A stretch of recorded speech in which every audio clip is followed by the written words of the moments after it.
Welcome to Celebrating Sisterhood. We're so excited to have it online again. It means more people, more fun. We usually just have it at our stores, and now we can have it throughout the whole United States, which is awesome. As part of our online event, you are going to hear from authors. There's going to be giveaways. We have some interactive posts that are going to be happening throughout the night. So make sure that you jump on and follow those prompts as we give them, and you can be entered to win some prizes. So let's go have some fun.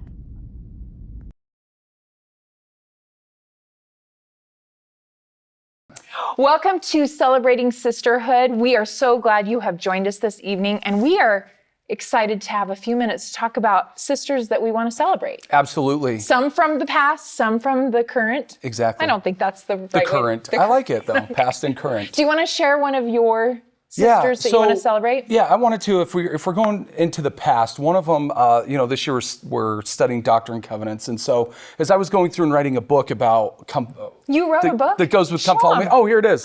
Anyway, one of my favorite people in the whole Doctrine and Covenants to study is Vienna Jakes, and she's in section 90, and it talks she's worth researching. And so I put a little blurb in my book about her just to kind of help people to understand this remarkable woman. She joins the church in Boston when she's 43 years old, and she gives her entire, when she joins the church, she wants to live the law of consecration, and she ends up giving her entire savings she donates that because she realizes that she's better off than some of the families and other people that are joining the church and following the saints and moving. And so she gives her whole savings to the church. She consecrates it. I think it's $1,400 back then. If I remember doing the calculation, it's something like $40,000 that she gives. And she says, it's just me. It's okay.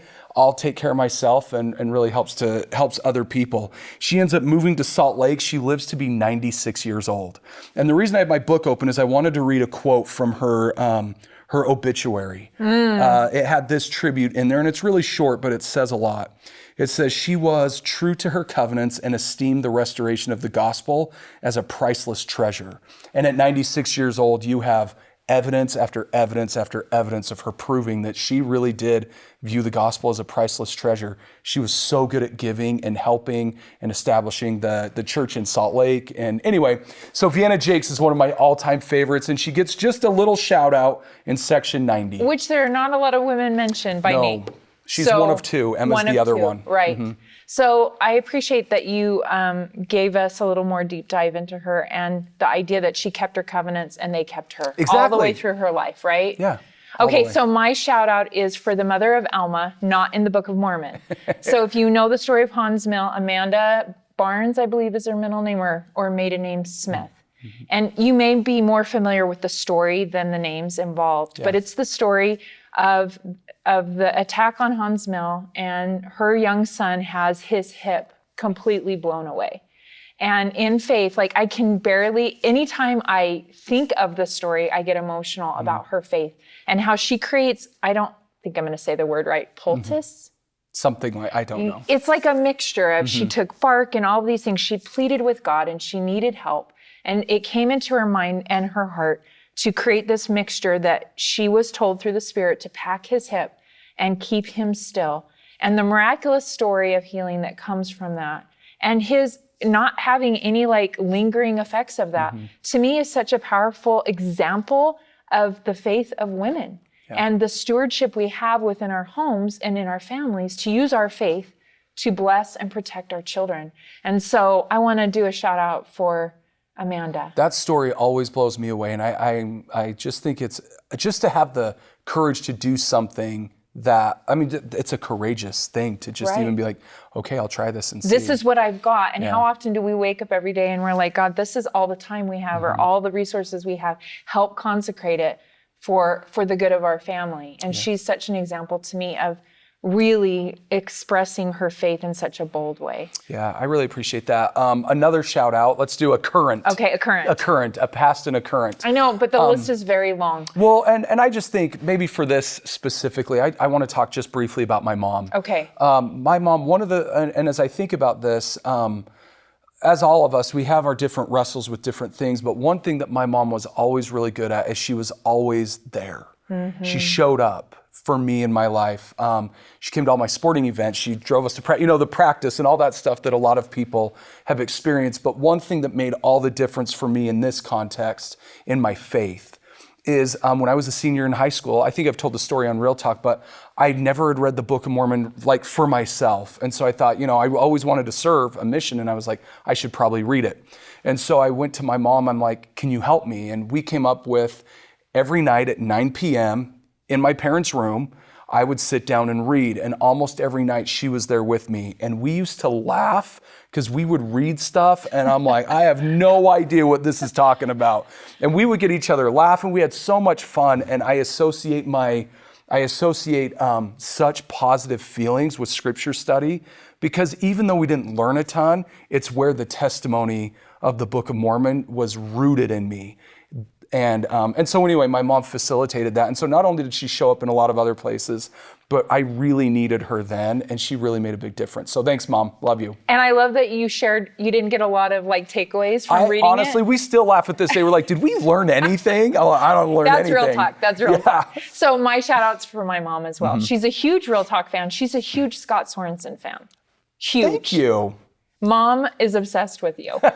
Second to being obsessed with me. Yeah. So she is the first to support me, to cheer me on. And the other day she was saying to me, I don't take any credit for all the good you do. And I said, well, then that means you can't take credit for any of the bad choices I've made either. She is one of the most generous people, and she has faced mental health struggles and loss of 2 of her daughters with such courage, and so generous. She will literally give the shirt off her back to anyone that's in need. And so for that, I've always felt like I had the living example of what charity can look like, and it's for you, Mom. So if you have a sister you want to celebrate, this is the time to do it. And we have a giveaway for this, and we're not exactly sure all the details of it. Yep. We'll post it with this. We'll post all the details. We'll post all the details. But thank you for joining us on Real Talk, and celebrate a sister in your life today. I think it's the women on the planet need a little celebrating, so it's always great to have an excuse.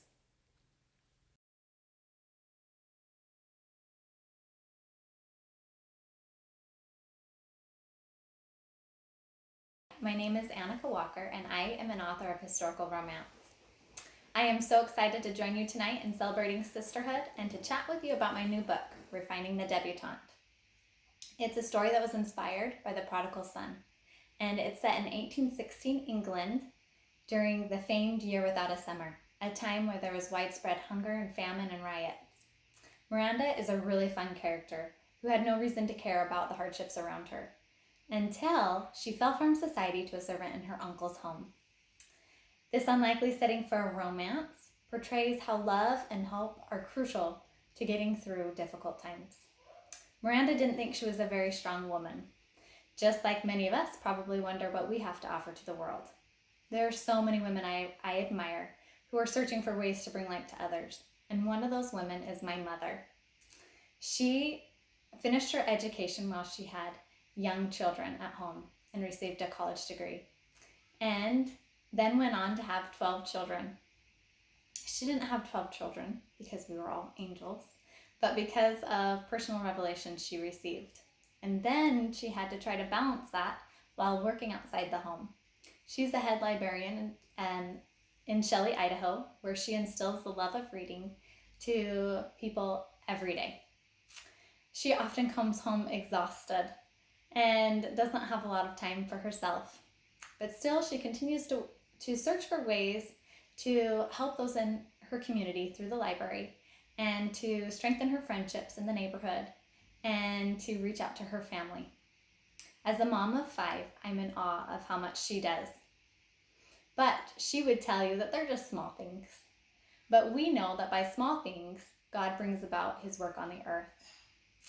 Enjoy the rest of your night, and don't forget to check out my new book.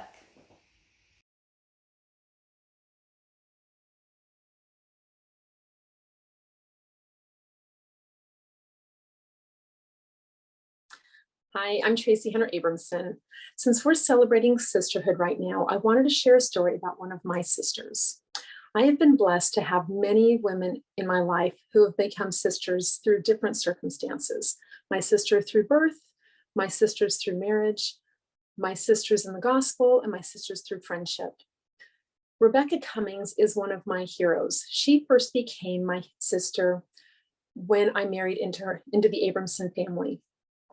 This dear sister-in-law did not have an easy life. She was first divorced with 2 young children. She was later widowed with an infant and 2 teenagers.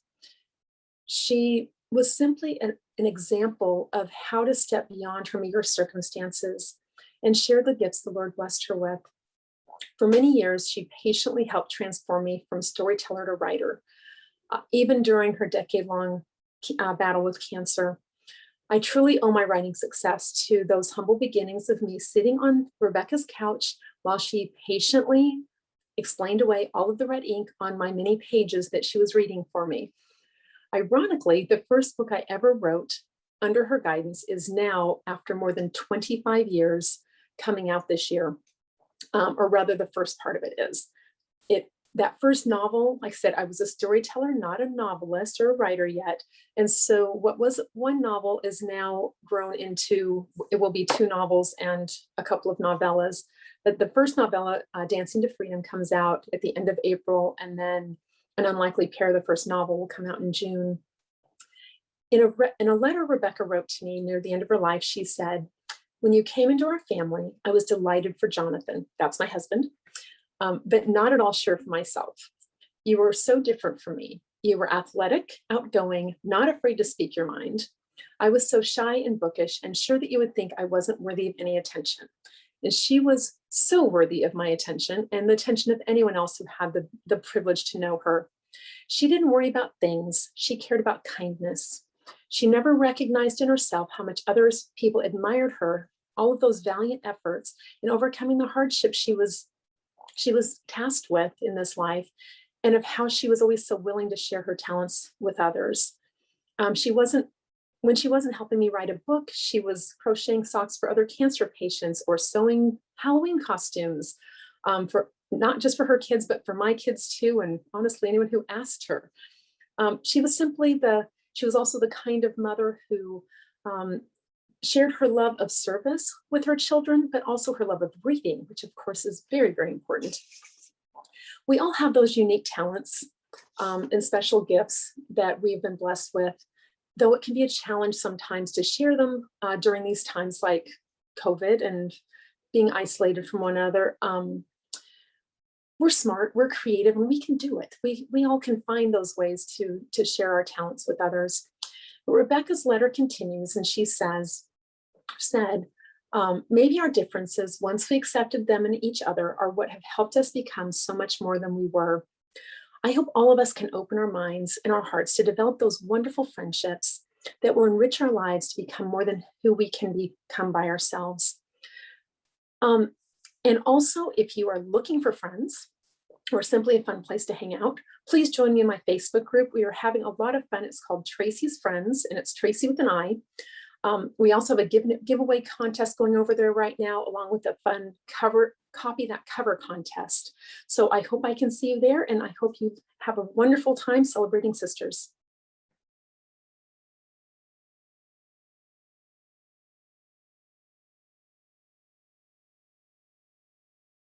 Hi, my name's John Hilton, and I'm so excited to take part in this Celebrating Sisterhood event and to be able to share with you a little bit about my new book, Considering the Cross, How Calvary Connects Us with Christ, which is also part of the book giveaways at this event. Right off the bat, you might be wondering to yourself, why would I want to read a book that's primarily about the crucifixion of Jesus Christ? After all, don't we focus on the living Christ? And of course, we absolutely 100% worship the living Christ. At the same time, we also worship the loving Christ. Think about that idea. Jesus Christ personally defined his greatest act of love as his crucifixion. He said, "Greater love hath no man than this, that a man lay down his life for his friends." So what I've tried to do in the book is help us feel a little bit more of Jesus Christ's love by studying this important part of his atoning sacrifice that maybe some of us have overlooked in the past. Let me just tell you a little bit about the book. In the first chapter, I focus on the cross as a symbol. That's not the main message of the book, but it's an interesting question that comes up a lot. And people might be interested, I don't know if you can see this image here, to realize that actually there's some 19th century women and others who were wearing the cross. And I'm not necessarily trying to argue here that people need to wear crosses today, but it's important to be able to separate out cultural taboos from doctrinal injunctions. And whatever a person might think of the cross as a symbol, it's clear from the scriptures that Jesus Christ was crucified for the sins of the world. And in the following chapters, I actually turn to the scriptures. We look at what the Old Testament, New Testament, Book of Mormon, and Doctrine and Covenants, as well as the Pearl of Great Price, have to say about the Savior's crucifixion. I have a chapter devoted to what Joseph Smith and other church leaders have taught about the crucifixion, and then do an in-depth dive at the final 12 hours of the life of the Savior. There's other things in the book as well, like a focus on what we can learn about symbolism in the crucifixion and how that might enhance our understanding of baptism, the sacrament, and temple ordinances. One of the things I've been studying lately is what early women in the Church of Jesus Christ of Latter-day Saints taught and wrote about Christ's crucifixion. I jotted down a couple of things to share here. Eliza R. Snow said, "To answer justice's great demand and seal his mission of eternal love, upon the cross poured out his precious blood." I love that image of Christ's love on the cross, the loving Christ. A poem found in the Women's Exponent magazine in the 1880s says, and then again, this is a Latter-day Saint magazine written by Latter-day Saint women for Latter-day Saint women. It says, "When we doubt his love, could we but turn to Calvary's cross, where love doth purest burn." President James E. Faust said that any increase in our understanding of the Savior's atoning sacrifice draws us closer to him. So while Christ's atoning sacrifice is huge, it's infinite. It encompasses the Garden of Gethsemane, the garden tomb. It also encompasses his gift from Golgotha. My hope is that you'll take some time to increase your understanding of what Christ did for you on Calvary, and as a result, grow closer to him. I'd love to share with you a free chapter of the book if you follow @TheLovingChrist on Instagram, and then just send a direct message to @TheLovingChrist on Instagram, and I'll DM you back a free chapter from the book. I hope that you'll engage and that it will be something that you'll appreciate and that will help you come closer to the Savior. I can honestly say that studying Christ's death has changed my life. I feel closer to him. I know that Jesus Christ lives, that he is the living and the loving Christ. We don't have to choose one or the other. He's both. And I say this in the name of Jesus Christ. Amen.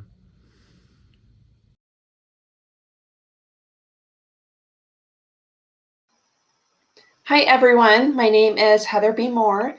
I am the author of the upcoming novel, Until Vienna, and it's part of the Romance on the Orient Express series. So you might have already read the first two books, which are It Started in Budapest by Julie Danes.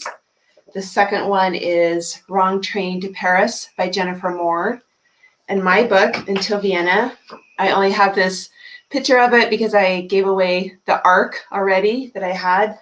And then the fourth book will come out in the summer, and it's called Song of Salzburg by Jen Geigel Johnson.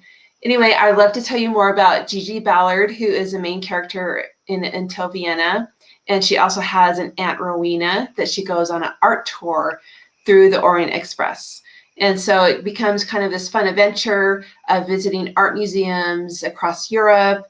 And the tour guide is a handsome man named Clyde Haskins. And of course, Aunt Rowena gets some ideas into her head that maybe she should try to matchmake her niece Gigi with Clyde. But I want to talk more about Gigi and her personality. She kind of takes a little bit after me. She loves sewing and she loves to design clothing and create new things. And that's what I did in college, is I was really interested in fashion merchandising and design. Another thing that Gigi is she's very independent. And she also has been a little bit unlucky in love. And she is a good sport with her aunt, but she also is not necessarily looking for a relationship when she gets on the Orient Express. One thing leads to another, and she becomes friends with the tour director, Clyde Haskins. but they both know what's going on with Aunt Rowena and the friends that came with Aunt Rowena as well. One of the things I wanted to also bring up is just some women that I admire in my life, which includes my sisters. I have 3 sisters, and 2 are older, 1 is younger. So I consider myself, of course, the middle child, often overlooked. So maybe that's why I write books or something. So people stop overlooking me. But anyway, they all have amazing strengths that I've learned from. My oldest sister is very musically talented. She plays piano for production. She's taught voice and piano lessons for years and years. My next sister, she's also very musically talented. She's also very outgoing, and she's a people person. And she's just the kind of person who lights up the room and makes everyone feel comfortable, and everyone has a lot of fun around her. And then my younger sister, she is smart as a whip. She got an MBA and she majored in math at college. So if you can imagine ever majoring in something like math, is that she is right up there on the intellectual level. She's all my sisters, they have kids, and they are great mothers, as well as just great people. And so I'm grateful for them. And my brother, hopefully he will watch this, and he'll definitely call me out if he sees this. But right now I'm just talking about my sisters, so I think that's okay. But I hope that you will enjoy this series until Vienna. And Gigi does have a sister. She has a younger sister who's getting married before Gigi does. And that's kind of what happened to me. Is I got married before my older sister. And then of course she decided she was going to quickly get married after me. No, it wasn't quite like that, but we just kind of teased each other about it. Anyway, thanks for joining me today. And I hope that if you get a chance to pick up Until Vienna or any of the other Romance on the Orient Express novels, that you will love them. They're fun, lighthearted reads. Hopefully they'll bring a smile to your face, and also maybe touch something in your heart as well.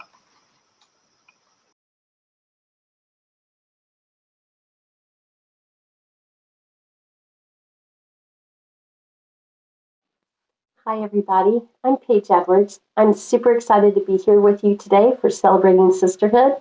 Today, I'd like to chat with you for a few minutes about a character I love. Her name is Jillian Buchanan. She appears in all 3 of my Presley Coombs series novels. Firstly, as Catherine's bestie in Catherine's Intrigue. Then secondly, in Deadly by Design, she is a main character. And thirdly, we meet Jillian Buchanan again in Danger on the Lock, my April 2021 release. Here's an excerpt.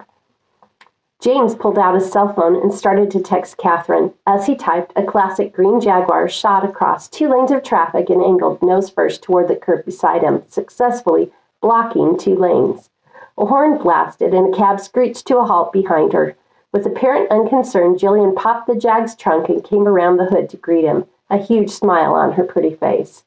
James, welcome to England. The curvy dynamo gave him a warm hug.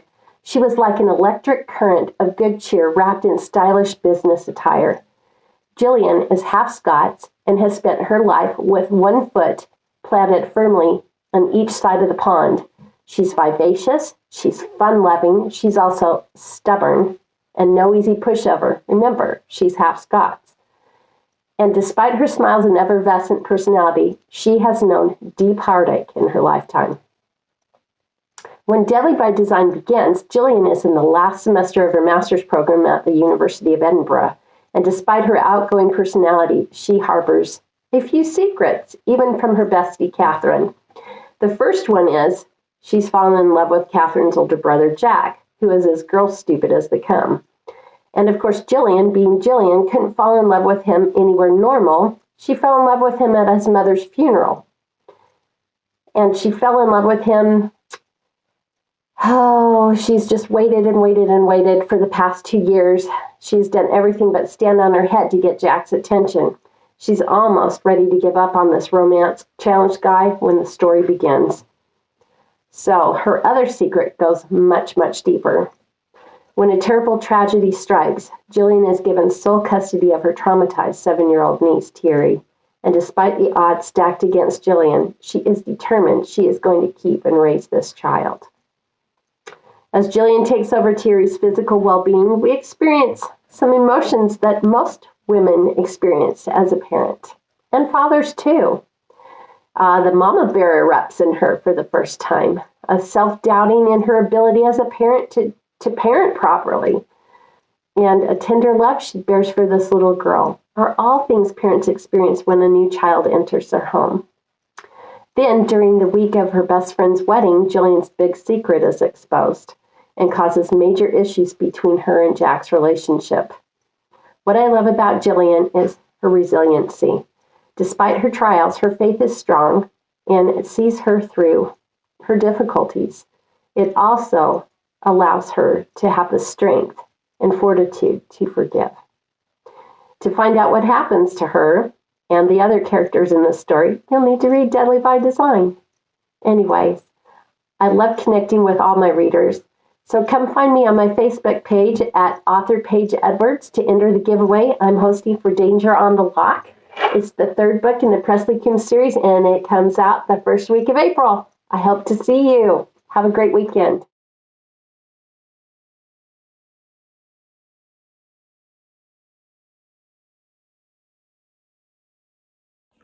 Hello, my name is Shauna Bennett, and I'm so happy to be joining you for Celebrating Sisterhood today. As I've thought about some of the remarkable women in my life, I've decided today to spotlight my 3 daughters. During this pandemic year, I've watched them show strength and resilience through the challenges that we've faced.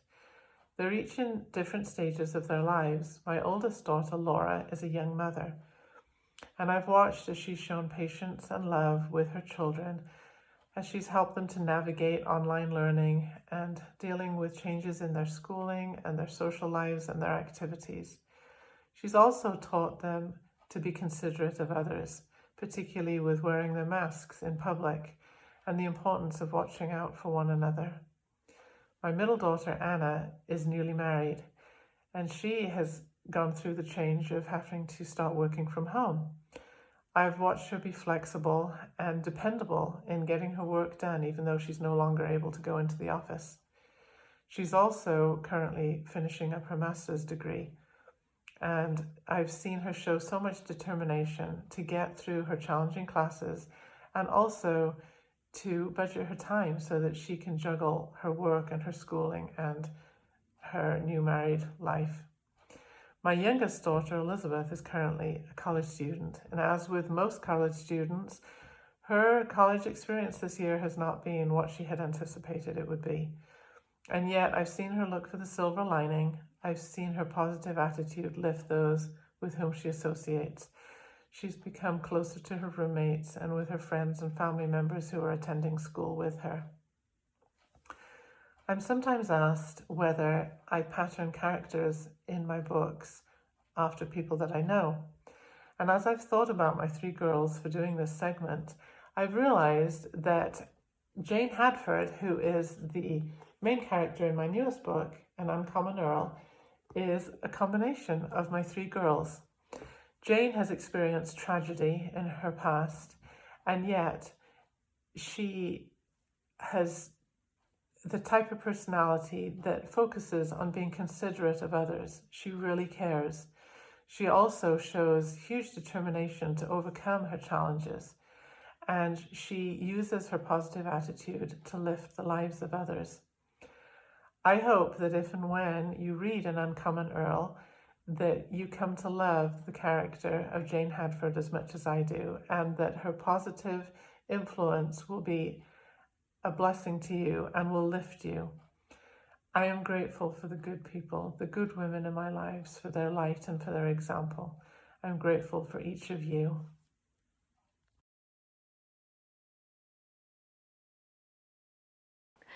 Hi, I'm Kristie Gardner, and this is Michelle McCullough, and we are the hosts of Go and Be a Latter-day Lifestyle Show.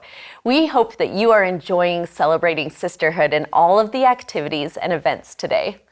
And in addition to these conversations, if you're looking for more conversations on women and life and how to go and be with the Savior, we hope that you'll join and check out the Go and Be Show.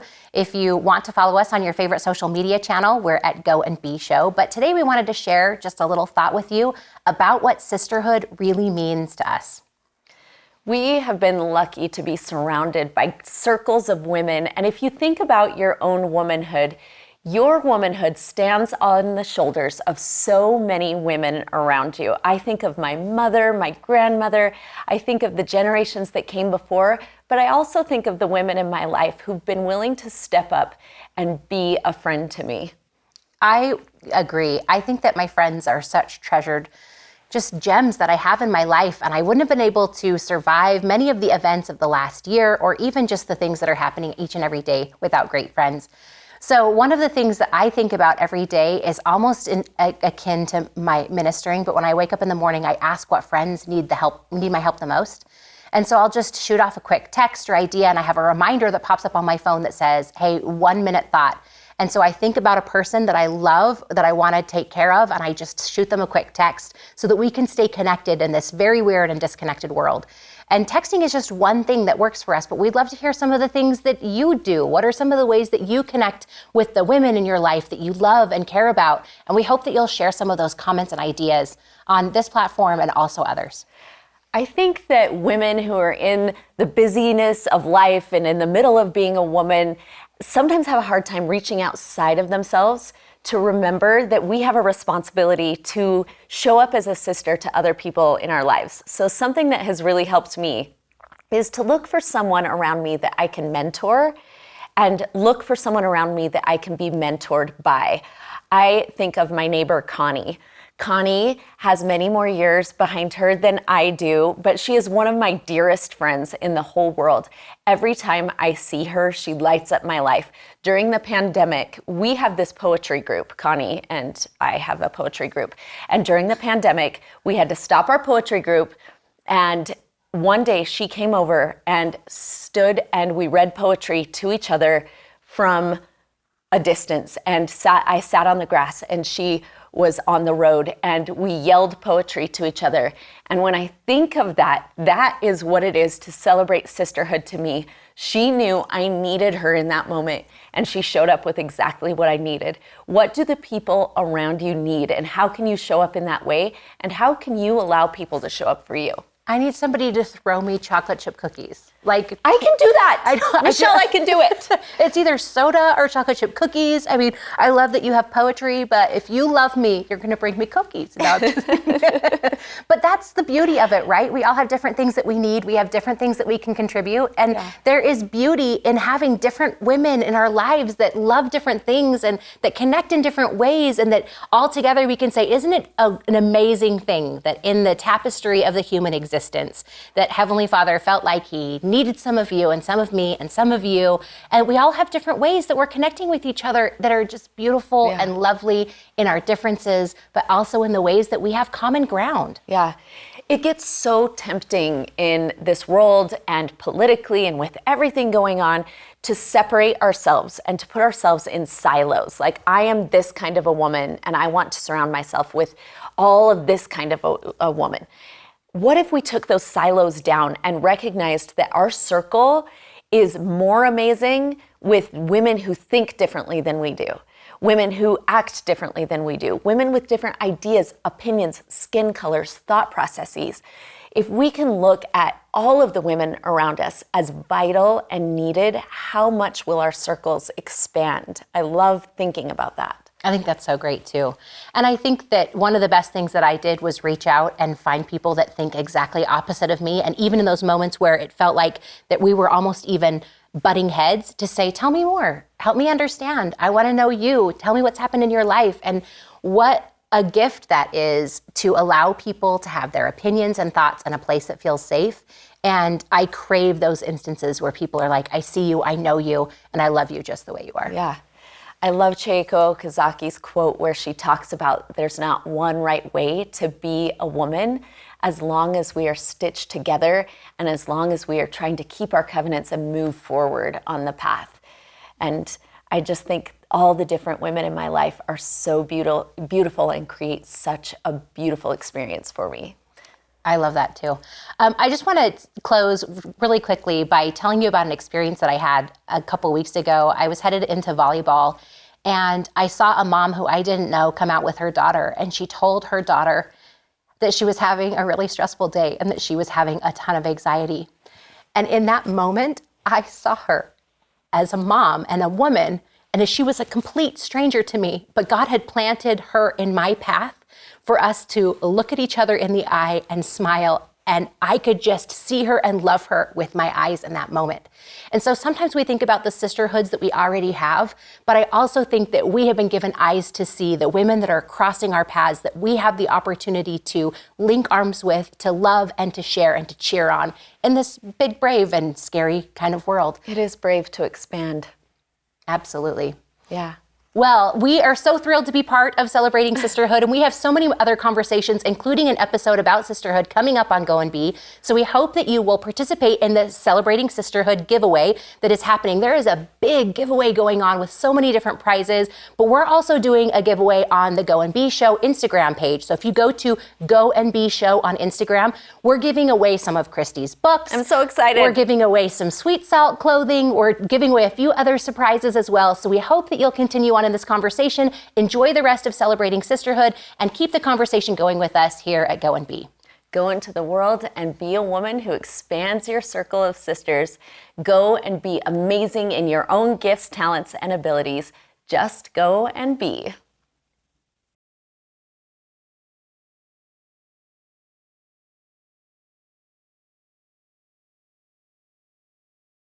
Hi, I'm A.L. Sowers, and I'm happy to be here for Celebrating Sisterhood. Celebrating Sisterhood has always been one of my favorite events, and I'm glad that we can do a virtual event when we can't do in-store events.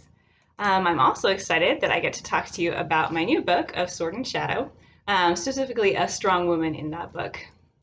Of Sword and Shadow came out in February. It's set in the medieval Duchy of Athens, which is a setting you don't see all the time, but it's really interesting. You have the majority of the population that's Greek, and then you have all these people who have come in from the West, from places in Italy and Spain, and they've brought their culture, their language, and their own power struggles along to kind of complicate things in the duchy. My character is Greek, which makes her puts her at the bottom of the totem pole in the social structure of the society.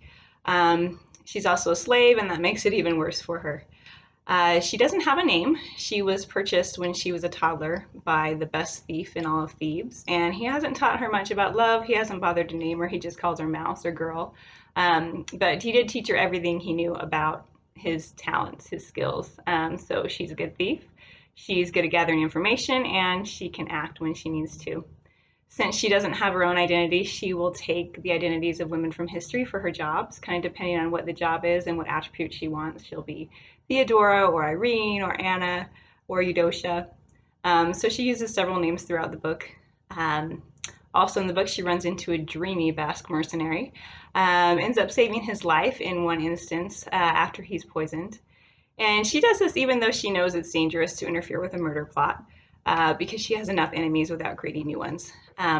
But she also has a heart, and even though she's been trained by this man who doesn't have any morals, she still doesn't want to leave someone alone when they need her help.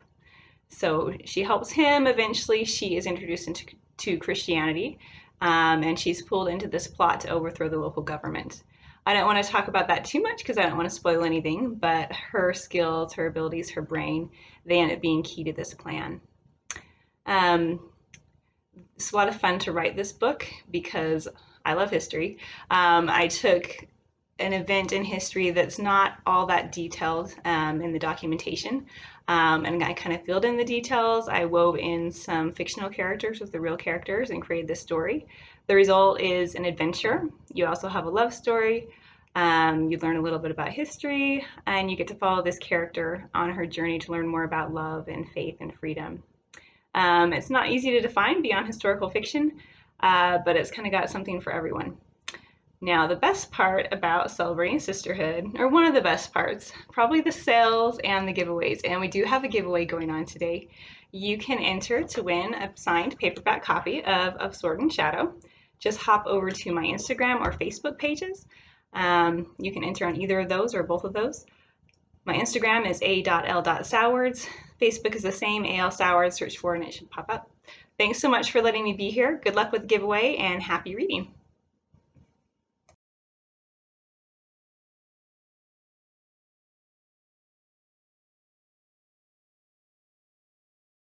Hi there. My name is Michelle Ahmanvel, and I'm so excited to be here today and talk to you about my new book, The Crown of Rosamond. The year is 1589, and Rosamond's parents, the King and Queen of Armstrong, have been killed, murdered by a man who will stop at nothing to take over the country. There's only one thing standing in his way, and that is Princess Rosamond. The king had taken by her parents' most trusted advisor, spirited away to a small cottage hidden away in a forest. Soldiers comb the countryside trying to find her, and they cannot and will not give up until they find her and she is eliminated. Her guardian helps her understand her royal heritage, and he helps her prepare for the time when she will take back the kingdom and wear the crown. She never dreamed that she would be orphaned and that she would have to take her title by force. But her guardian vows to help prepare her so when it is time, she will be ready to do what she needs to do to become who she needs to become. He teaches her hand-to-hand combat. He teaches her how to work with weapons. He also gives her an awareness of her surroundings so she can watch and be ready for anything that comes her way. And he also helps her learn the strategies of war. She grows stronger, and with this growth, she is no longer fearful, and her fear is replaced by confidence. She is ready to become who she was meant to be. Like Rosamond, we have all been given this royal heritage. We have been given the tools we need to become who we are meant to be. Just like Esther in the Bible, Joan of Arc, and Queen Rosamond of Armstrong, we too have been born for such a time as this. Let us lift others around us. Let us help empower the women in our lives so that we all can recognize that royal heritage we have and become who we are meant to be. Enjoy the book. I hope it inspires you. Thank you so much.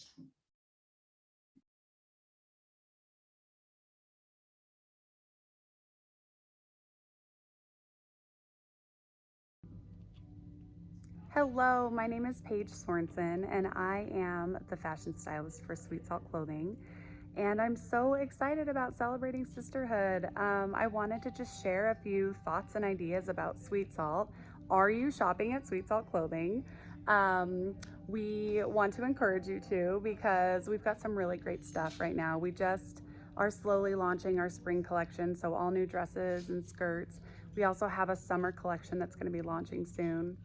And we might even be adding in some joggers and some new products, which we're really excited to share with you. And just logistically, all of our Sweet Salt clothing are available online and also in all of the Seagull stores. And we're so grateful to all of you for shopping us and supporting us. And we really hope that we're fulfilling a need or meeting your needs with your clothing, where you feel like you can stay current and also find modest clothing in an easy way. So just know that we love you and we're grateful for you and we celebrate you. Okay, have a good one.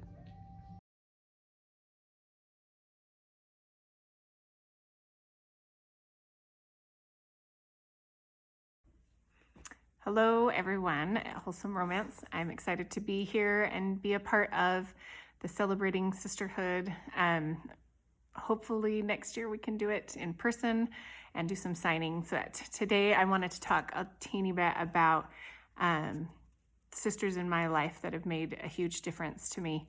My mom always comes to mind. I definitely would not be a writer because I wouldn't be a reader without her.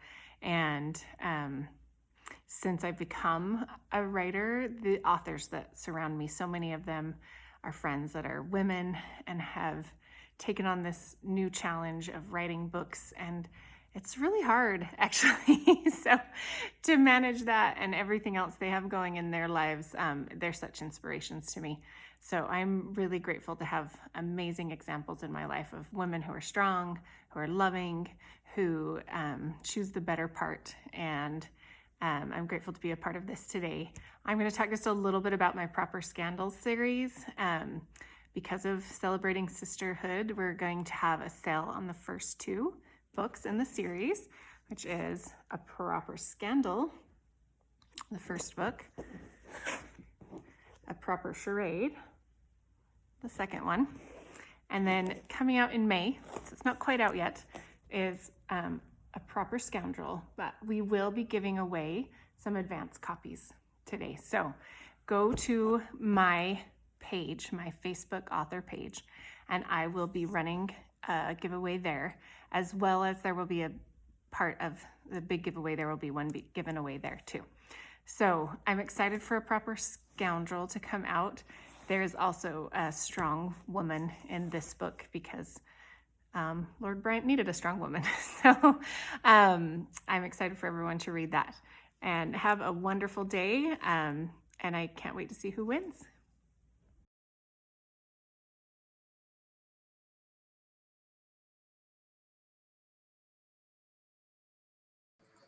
Hi, my name is Carrie Mielstein, and I'm just talking to you from my office here at BYU a little bit about my book, God Will Prevail, Ancient Covenants, Modern Blessings in the Gathering of Israel. It's a book I wrote because I find that so many people are struggling understanding the blessings promised to Israel, or the covenant, the new and everlasting or Abrahamic covenant that we're part of and that President Nelson has been asking us to understand. He's telling us the gathering of Israel is the most important cause in the world. He's asked us to study the blessings promised to Israel. And the timing is fantastic. I wrote this book before he'd invited us to study those blessings, but I think that's exactly what it does, is it helps us study the blessings promised to Abraham and to Sarah, to Rebecca, Rachel, Jacob, Isaac, and to us. And that's the thing that we have to understand. So it outlines what those blessings are, how we're part of them, what our obligations are, how that ties us to God and gives us a closer relationship with God, how we're tied to each other, and then we help each other through all of that.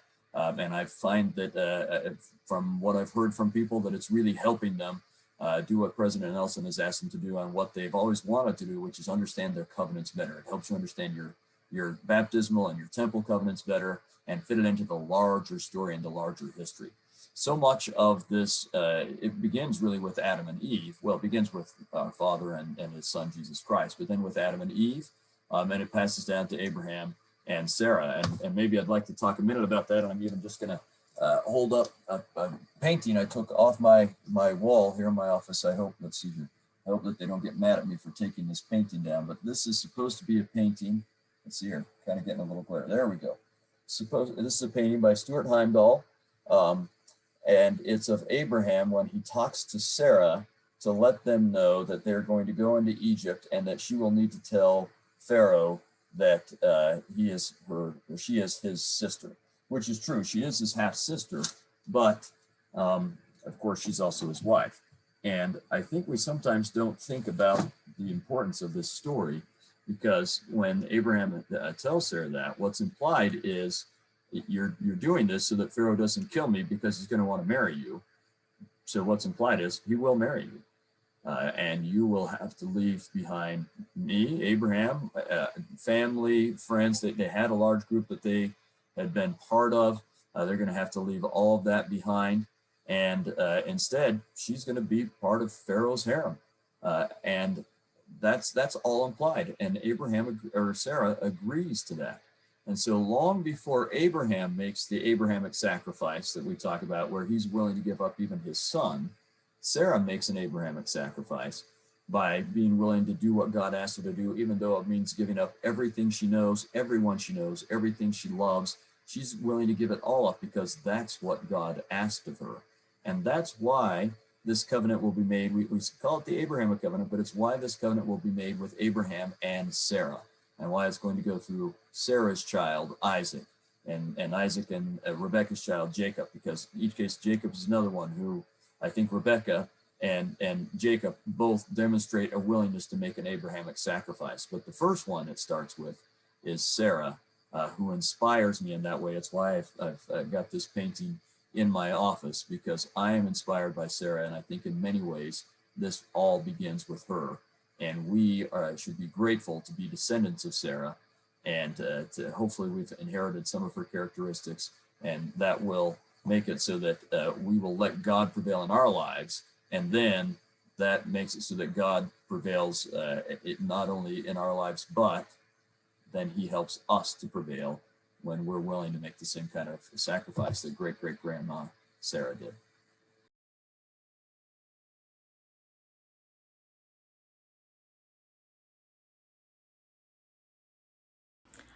Hi, I'm Sarah M. Eden, the author of dozens of historical romances, and I am excited today to share an aspect of the female characters I have a chance to write that I particularly enjoy. Most of my books feature characters who have either disabilities or chronic illnesses. This has been an important thing for me personally to write about and include in my stories, because I am myself disabled and chronically ill, and really have over the years longed to see books that portray lives like mine in ways that celebrate the very real strength that is part of creating a fulfilling and beautiful life in the midst of those kinds of struggles. I've had a chance to write about women who are blind, women who are deaf, women who have experienced catastrophic injuries that have impacted their mobility, women who have incurable illnesses, women who deal with mental illness and emotional distress.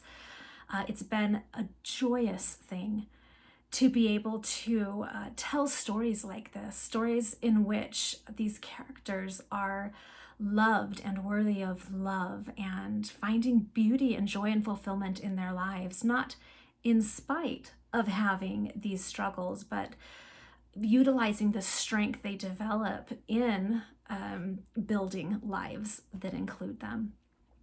I love the fact that I get to tell stories in which the disabled characters aren't secondary. They aren't there to teach lessons. They aren't there to give the important characters chances to serve or learn or become better people, but they are themselves integral and crucial to the stories that are being told. They're worthy of the happy ever afters, and they're worthy of the love stories that their non-disabled and non-ill counterparts are also worthy of. It's been a wonderful thing to write the kind of stories and the kind of strong women I would have loved to have seen over the years. Anytime we have a chance to celebrate the inherent strength in women facing all different challenges in life, we add to the collective strength that we all have, and the chance we have to celebrate strength in the many different ways it comes and the different ways that it manifests itself. So that is something I have truly enjoyed about the characters I've been able to write, the chance to celebrate the strength that comes in those who we don't always expect to see it in, people like me. All right, thank you for joining us for Celebrating Sisterhood. Don't forget that with your purchase, you get a free item you can pick from this cute little handbag or these little note cards. Pull them open. While you're here, we have great deals going on and some really cute home decor, some Sweet Salt clothing, new releases from some popular authors, and some really cute hand towels that are going to be on sale this weekend, and some little home decor plaques that will be on sale as well this weekend. So we hope you will shop around and have some fun.